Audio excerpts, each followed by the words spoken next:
Across the tapestry of ancient civilizations, the concept of initiation was never designed to empower the individual in the way we understand power today.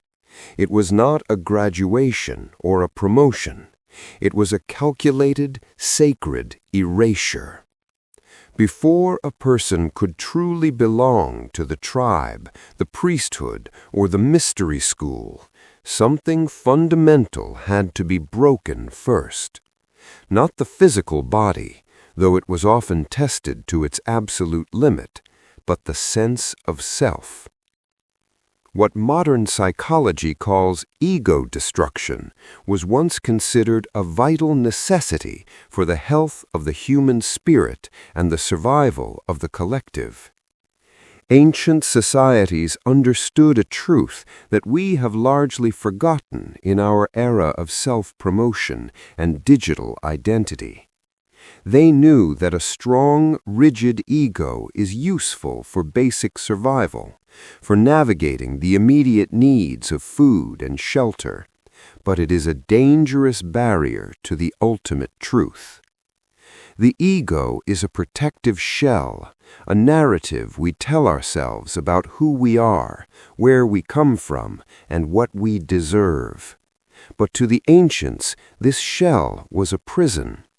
It prevented the individual from seeing the interconnectedness of all things. It kept them small, fearful, and isolated. The rituals of old were designed to crack that shell, to let the light of the infinite pour through the fractures of a broken identity. They believed that until the ego died, the soul could not truly be born. This was the threshold of the sacred. To step across it, you could not take your name, your status, or your history with you. You had to become a nobody before you could become a vessel for the divine. To the ancient mind, the ego was not an achievement to be displayed. It was an obstacle to be dismantled. Identity was something to be methodically stripped away, not celebrated or polished. In tribal rites of passage found in the deep forests and high mountains of our ancestors, initiates were systematically deprived of everything that defined them. They were stripped of their names, their clothes, and their former roles. If they were a hunter, they were no longer a hunter. If they were a daughter, they were no longer a daughter. They were isolated in the dark, often humiliated, frightened, and intentionally disoriented by those who had walked the path before them. This was not done as a form of punishment or cruelty. It was a meticulous preparation. The masters of these rituals knew that a person who knows exactly who they are cannot be transformed. If you are full of your own story, there is no room for a new one. By creating a vacuum of identity, the ritual forced the initiate into a state of raw existence. Without the social mirrors of family and status, the mind begins to panic. It searches for its reflection and finds nothing. In that terrifying void, the ego begins to starve. It loses its grip on reality, and the boundaries between the self and the world begin to blur. This disorientation was the goal. It was the loosening of the soil so that something deeper, something far older than the individual personality, could finally take root.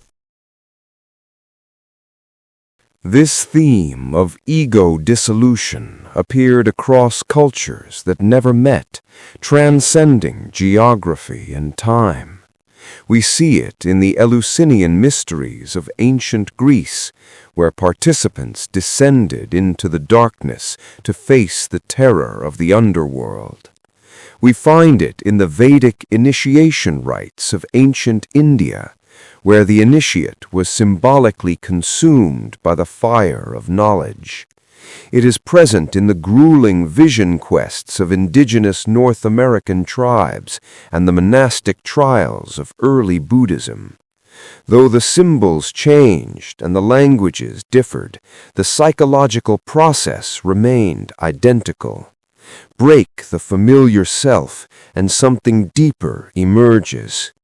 These rituals were a technology of the soul, designed to move the individual from the center of their own universe to the periphery of a much larger one. They recognized that the human ego is a master of camouflage. It can hide in our virtues just as easily as in our vices. Therefore, the rituals had to be profound enough to bypass the ego's defenses. They often involved a symbolic death, a funeral for the living. The initiate would be buried in the earth, or left alone on a mountain peak, or forced to sit in silence for weeks until the internal chatter of the mind became unbearable, and then, finally, stopped. Only when the silence became absolute could the initiate hear the voice of the cosmos. The methods used to achieve this state were often brutal by modern standards, bordering on the unthinkable in our comfort-driven world. Sleep deprivation, sensory overload, or its opposite, total sensory deprivation, extreme fasting, exposure to the elements, and in some cases, the calculated application of physical pain. But the goal was never suffering for the sake of suffering. The goal was the ultimate disorientation of the nervous system. When the body is pushed to its absolute limit, the mind loses its reference points. The structures we use to maintain the illusion of a separate self begin to crumble. In this state of exhaustion and extremity, the ego can no longer maintain its defenses. It is too tired to pretend. It is too broken to protect its image. And in that gap, in that moment of total surrender, awareness expands. The initiate experiences a sudden and often overwhelming realization that they are not the thoughts in their head, nor the sensations in their body. They are the witness to those things. They are the space in which those things occur. This is the death of the ego and the birth of the observer. It is a terrifying transition, like a drop of water realizing it is falling toward the ocean.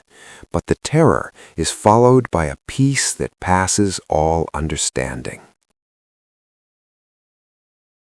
What emerged from the darkness of these rituals was not confidence in the modern sense.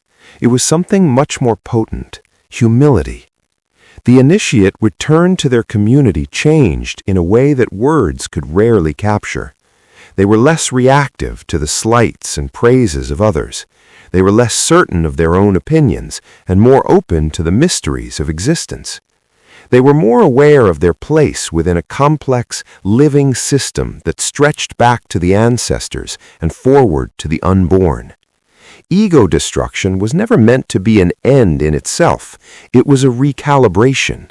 It was a reminder that the self is not the center of existence, but a temporary mask worn by the infinite. By weakening the ego, the ritual strengthened the person. It made them more resilient, more compassionate, and more capable of serving something greater than their own desires. They had looked into the abyss of their own nothingness and survived. Because they no longer feared the death of their identity, they could finally live with total freedom. They moved through the world with a lightness of being, knowing that the story of me was just a shadow cast by a much larger light. Modern culture has almost entirely reversed this ancient process. Today, we build the ego relentlessly from the moment we can speak. We strengthen identity through every digital interaction. We reward self-expression without ever demanding self-examination.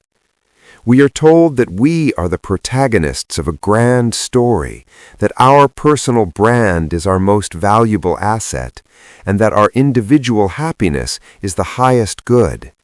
And yet we wonder why anxiety, fragmentation, and a profound sense of spiritual emptiness are everywhere. We have built high, sturdy walls around ourselves, but in doing so, we have locked ourselves in. We have forgotten the ancient wisdom that true life begins where the self ends. The rituals of our ancestors did not destroy the ego to harm the individual. They weakened it to save the community and to save the soul. They knew that a world of 8 billion centers of the universe is a world of inevitable conflict and exhaustion. Perhaps the path forward requires us to look back, not to replicate the brutality of the past, but to rediscover the necessity of the void, to find ways in our own lives to sit in the silence, to strip away the titles, and to remember what it feels like to be nothing. For it is only when we are nothing that we can finally be everything.